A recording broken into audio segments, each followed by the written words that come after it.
talked about a few things about your goals, about your needs, about where you want to be, and I thought that we'd take a little bit of a look at that. Okay.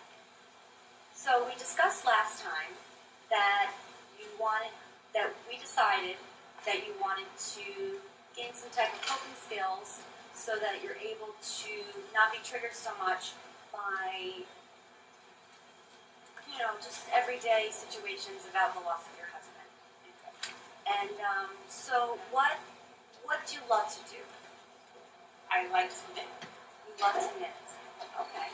So we can use that as a coping skill to maybe relieve some anxiety, to maybe do something for maybe one of the other clients in here, maybe to take your mind off of certain things that you might be anxious about, maybe overthinking things too much. Do you like to do any type of board games? I actually like to play some type of work. I don't really like board games, but I like crossword. Okay. Now, if you were to engage in a crossword puzzle, and maybe something came up that reminded you of your husband, what in the past would you have done? I would clean. You would clean. Would you stop and put the board game down and just clean? I could. Okay. Or talk to somebody. Or talk to somebody. See? You've done that in the past. Now, we just need to make sure that you reiterate that to yourself with positive affirmations so that you can repeat that same strength that you've been using and just use it a lot more, because that's a positive attribute that you have. And we just want to make sure that we keep on doing that, be very consistent with these techniques so that it would almost become second nature and that we wouldn't have to overthink too much, and that maybe something that triggered you, that maybe you thought about your husband, you wouldn't have so much of a impulse to do, to collect things or to become anxious. Yes. So, okay. Well, we do your day, Janice. Okay. I woke up. I had someone to help me Okay. to get ready, have breakfast. Okay. I ate muffin. Janice, were you able to ask somebody to help you Yes, get ready? they usually come in the morning, so they come in and then check on me periodically. So that around 8 o'clock, got me up, and I had my breakfast. And after that, I felt a little bit lonely. Okay. Were But you I had sitting? no one to talk to. So I'm doing. Okay. Okay. Where you were in the dining room? Is that where you ate your breakfast? Yes. Okay. And were you sitting by yourself? Yes. Because I had no friends. Was there other members who were in the dining room as well? Yes. Okay. It's a lot of them. So, We're on the same page as me. okay. So you said you were lonely, and you said that you ate by yourself because you were lonely. Well, what we can do is we can maybe talk about some icebreakers that you can use to engage in conversations with some of the other members. Maybe some things that you can maybe spark up a conversation with. Maybe some questions you can ask them. We can do a little role-playing activity so that you might feel a little bit more comfortable talking about those things. And you're a very personal person, Janice. So I don't think that you have a problem at all dealing with these other But I don't ladies think and they like gentlemen. me.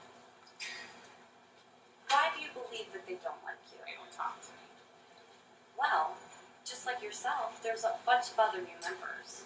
So you necessarily don't always know what the other person feels like. So what we're going to do is we're going to try to engage and just have a conversation with these people and see where it goes.